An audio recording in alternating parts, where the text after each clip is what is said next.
آج کل بچوں کو دیکھ کر تو حیرت ہوتی ہے کہ کیا یہ واقعی مسلمانوں کے بچے ہیں؟ چھوٹے چھوٹے سے 7 8 سال کے بچے ہیں، اور ایسی ایسی گالیاں دیتے ہیں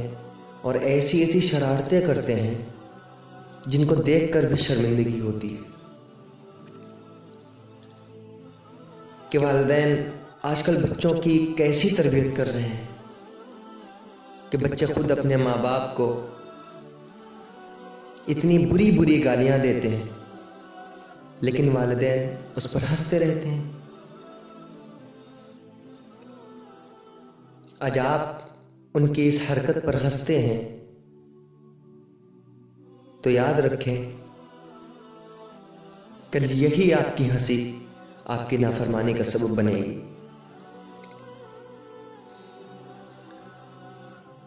ہم رفتہ رفتہ اپنے بچوں کو دینی تعلیمات سے دور کر رہے ہیں، اور جس کے غلط اثرات اور نتائج ہمارے سامنے بہت تیزی سے آ رہے ہیں۔ اور آج کل بچے ایک گیم کھیل رہے ہیں، فری فائر، اور اس میں اتنی تیزی کے ساتھ ملوث ہو رہے ہیں، وہ بولتے ہیں نا بچوں میں اتنا کریز بڑھ رہا ہے اس گیم کا کہ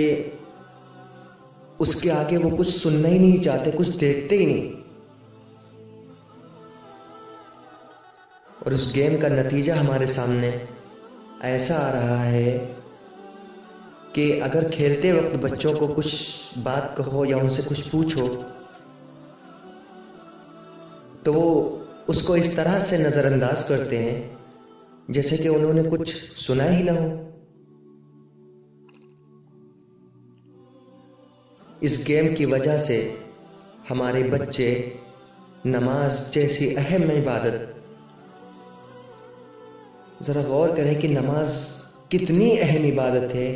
نبی کریم صلی اللہ علیہ وسلم نے ارشاد فرمایا کہ اپنے بچوں کو سب سے زیادہ نماز کی تلقین کیا کرو۔ 7 8 سال کے بچے ہو جائیں تو آپ کہنا شروع کریں، 10 سال کے ہو جائیں آپ ان کو ڈانٹنا شروع کریں، اور 13 14 15 سال کے بچے جب سمجھدار ہو جائیں تو آپ ان کو مارنا شروع کریں۔ لیکن یہ وہ دور نہیں ہے کہ 15 سال ہونے کا انتظار کیا جائے۔ آج کل جو چھوٹے چھوٹے بچے ہیں، 10 سال کے بچے، آپ ان کے اوپر سختی کیجیے، ضرورت پڑے تو آپ ان کی پٹائی بھی کریں، لیکن نماز کے لیے ان کو ہدایت دیں۔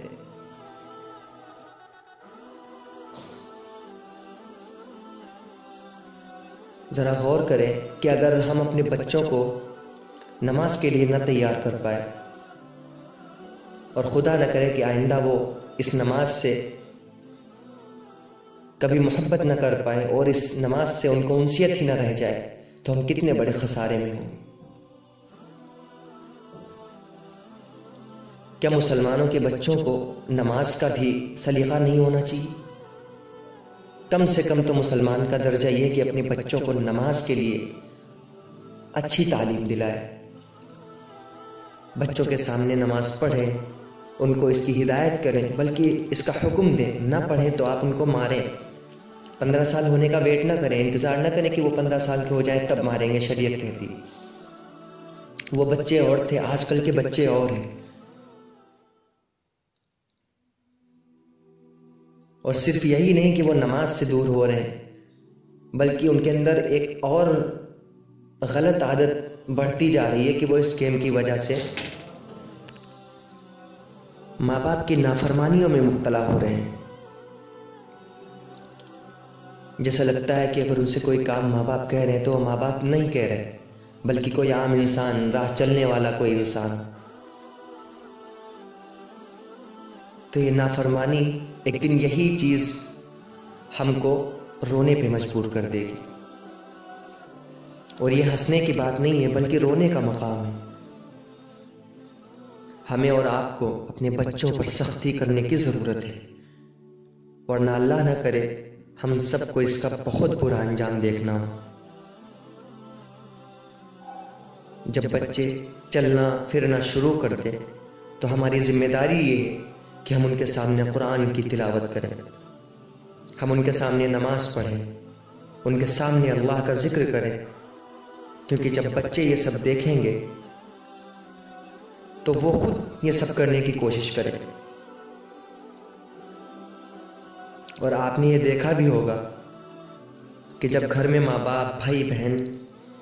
نماز پڑھتے ہیں، نماز میں قیام رکوع سجدہ کرتے ہیں، تو جو بچے ہوتے ہیں معصوم سے، وہ بھی ان کے پاس آ کر اسی طرح رکوع سجدہ کرنے کی کوشش کرتے ہیں۔ لیکن یہی بات اگر ہم دنیاوی معاملے میں کریں، مثلاً اگر ہم بچوں کے سامنے موبائل چلائیں اور ان کے سامنے ٹی وی دیکھیں اور بے حیائی کے کاموں میں ہم خود ملوث ہوتے رہیں اور ہم خود غلط الفاظ اپنے منہ سے بچوں کے سامنے نکالیں، ہم ان کے سامنے گالیاں دیتے رہیں، تو وہ بھی ہم جیسے بن جائیں گے،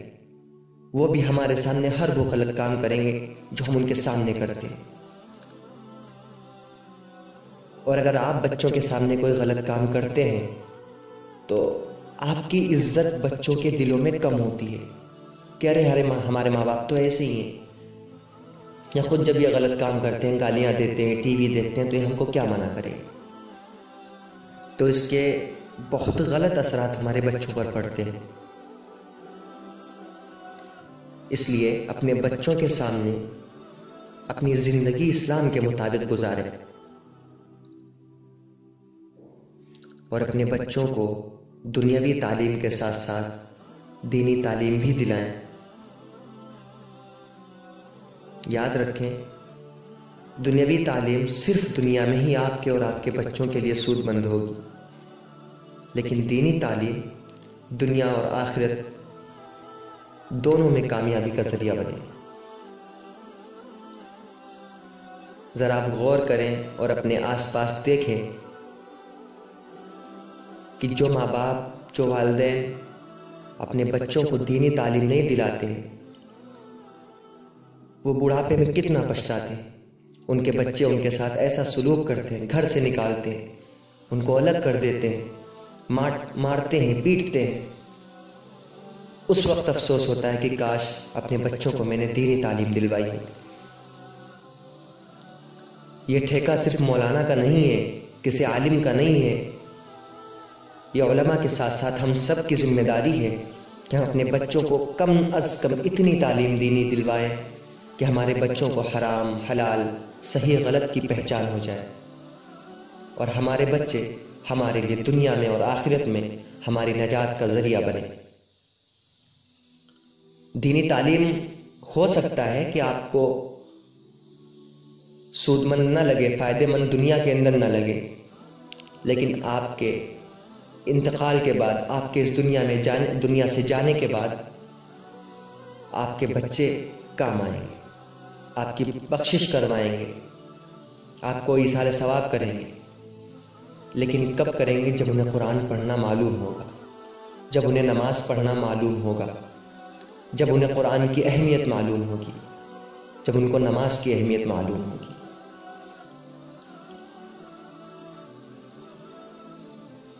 اور تقریباً ہر مسلمان اس بات پہ تو یقین کرتا ہی ہے کہ آخرت میں تو ہم سب کو اللہ کے حضور پیش ہونا ہے۔ تو آپ کا اتنا یقین ہے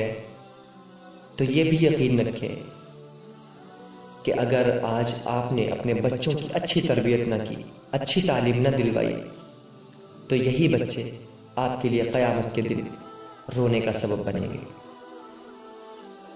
بچے غلط کام کرتے ہیں تو اس میں آدھے سے زیادہ حق، آدھے سے زیادہ اس کے اندر جو بلیم کیا جاتا ہے وہ والدین کو کیا جاتا ہے، پیرنٹس کو کیا جاتا ہے۔ آپ دیکھتے ہوں گے جب کوئی بچہ باہر کوئی غلطی کرتا ہے تو لوگ یہ نہیں کہتے کہ بچہ غلط ہے، ارے اس کے تو گھر والے ایسے ہی ہیں، اس کو یہی سب سکھاتے ہیں۔ تو بچوں کو گالیاں کم ملتی ہیں لیکن ماں باپ کو گالیاں بہت زیادہ دی جاتی ہیں۔ تو اپنے بچوں میں نماز کے لیے، قرآن کے لیے اور دینی تعلیمات کے لیے شوق پیدا کریں اور ان کو اس پر آمادہ کریں کہ وہ اپنی زندگی دین حق کے مطابق گزاریں۔